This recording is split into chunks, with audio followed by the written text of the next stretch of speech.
आगे बढ़ते हैं, बात करते हैं नोएडा से इस वक्त की बड़ी खबर की। रेव पार्टी की जांच करेगा WCCB, wild life crime control bureau इसकी जांच करेगा। ये एक बड़ी खबर है। इस वक्त रेव पार्टी में यूट्यूबर एल्विश यादव का नाम सामने आया था।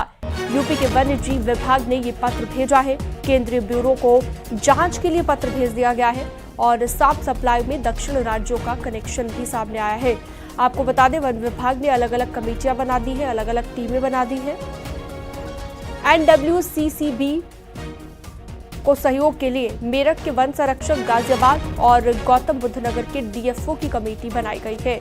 वन विभाग मामले की गंभीरता से जांच करेगा। तो एल्विश यादव का नाम भी सामने आया और रेव पार्टी की जांच अब WCCB करेगा। हालांकि आपको बता दें कि अब अलग अलग कमेटियां बना दी गई है वन विभाग की ओर से और इन कमेटियों की तरफ से ये तय किया जाएगा कि आखिर ये पूरा मामला क्या था और कौन कौन लोग इसमें शामिल थे।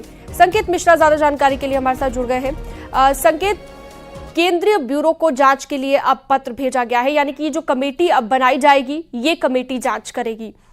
किस तरह से जांच की जाएगी, क्या प्रोसेस रहेगा और क्या इसमें यह भी तय किया जाएगा कि ये जो लोग दोषी हैं अब इन पर क्या कार्रवाई की जाए? बिल्कुल जाहिर सी बात है, इस पूरे मामले को बड़े स्तर पर एक बाकायदा जो वन विभाग ने गंभीरता से लिया है और बड़े स्तर पर जांच कमेटी का गठन किया है। और वो कमेटी मेरठ के वन संरक्षक, गाजियाबाद और गौतम बुद्ध नगर के DFO उस कमेटी में शामिल हैं। 3 सदस्यीय कमेटी है। वरिष्ठ IAS अफसर शामिल किए गए हैं, IFS अफसर शामिल किए गए हैं और ये IFS अफसर NWCCB यानी कि वाइल्ड लाइफ कंट्रोल ब्यूरो को रिपोर्ट करेंगे। जो साक्ष्य हैं वो साक्ष्य जुटाएंगे और वो साक्ष्य उपलब्ध कराएंगे। अब इस पूरे मामले की पड़ताल के लिए नोएडा में जो रेव पार्टी की जांच wild life crime control bureau करेगा। तो जाहिर सी बात है कि अब इस मामले को वन विभाग ने गंभीरता से लिया है और वन विभाग ने बाकायदा कमेटी का गठन कर दिया है और पत्र भी लिख दिया है और उस पत्र को स्वीकार भी कर लिया है। यूपी के वन एवं वन्य जीव विभाग ने केंद्रीय ब्यूरो को जांच के लिए पत्र भेजा और उससे केंद्रीय ब्यूरो ने स्वीकार कर लिया है। और जो केंद्रीय ब्यूरो है उसके सहयोग के लिए उत्तर प्रदेश के जो IFS अफसर हैं उनकी टीम रहेगी। 3 सदस्यीय टीम है, ये मदद करेगी। अब ऐसे में जो भी इस पूरे मामले में दोषी हैं उन पर कार्रवाई तय मानी जा रही है।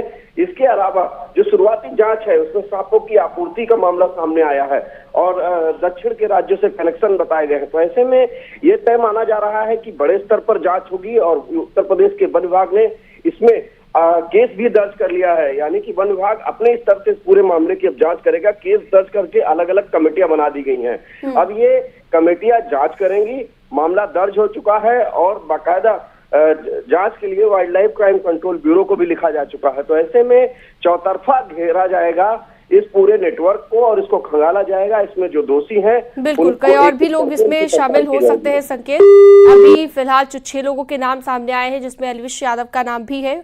आपका बहुत शुक्रिया तमाम जानकारी के लिए। तो केंद्रीय ब्यूरो को जांच के लिए पत्र भेज दिया गया है। CM योगी की बात करते हैं। छत्तीसगढ़ दौरे का आज दूसरा दिन है उनका और आज कई विधानसभा क्षेत्रों में जनसभाओं को संबोधित करने वाले हैं। CM योगी बीजापुर, बस्तर, राजनांदगांव और भाटापारा में रैलियां कर लोगों से बीजेपी के उम्मीदवारों को जिताने की अपील करेंगे। इसके साथ ही राजनांदगांव में CM योगी का रोड शो भी रहेगा और शाम को CM योगी छत्तीसगढ़ से लखनऊ के लिए रवाना हो जाएंगे। तो आज शाम को ही वापस लौटने का भी कार्यक्रम है मुख्यमंत्री योगी आदित्यनाथ का। हालांकि आपको बता दें, कल भी उन्होंने छत्तीसगढ़ में कई जनसभाएं की और बीजेपी के पक्ष में प्रचार किया।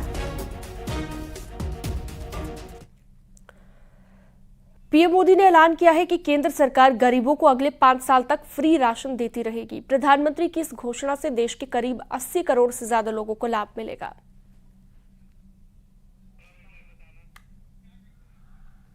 तो पीएम मोदी ने ऐलान किया है कि केंद्र सरकार गरीबों को अगले 5 साल तक फ्री राशन देती रहेगी और पीएम की इस योजना से देश के करीब 80 करोड़ लोगों को इसका लाभ मिलेगा।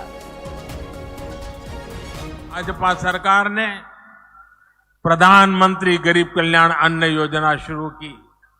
इस योजना की वजह से आज भी छत्तीसगढ़ के लाखों गरीबों को मुफ्त चावल और चना मिल रहा है। साथियों, प्रधानमंत्री गरीब कल्याण अन्न योजना सरकार के हिसाब से इस दिसंबर में पूरी हो रही है।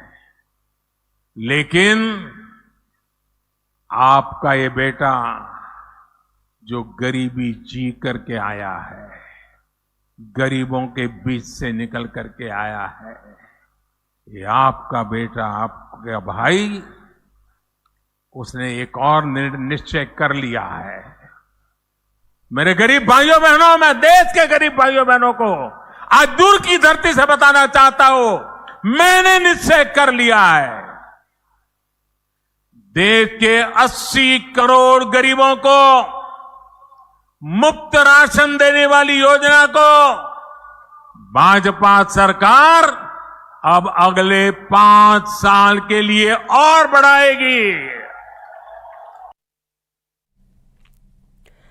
सीएम योगी ने जताया पीएम का आभार। जी हां, 5 साल तक मुफ्त राशन देने के फैसले को लेकर पीएम का आभार जताया है मुख्यमंत्री योगी आदित्यनाथ ने।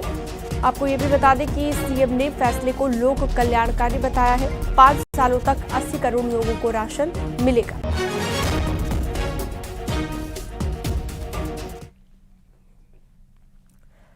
तो बीजेपी अध्यक्ष जेपी नड्डा ने भी पीएम का आभार जताया है। पीएम ने अंत्योदय के हमारे मंत्र को चरितार्थ किया है और पीएम ने 5 सालों के लिए योजना को बढ़ाने का ऐलान किया है, ये उन्होंने कहा है।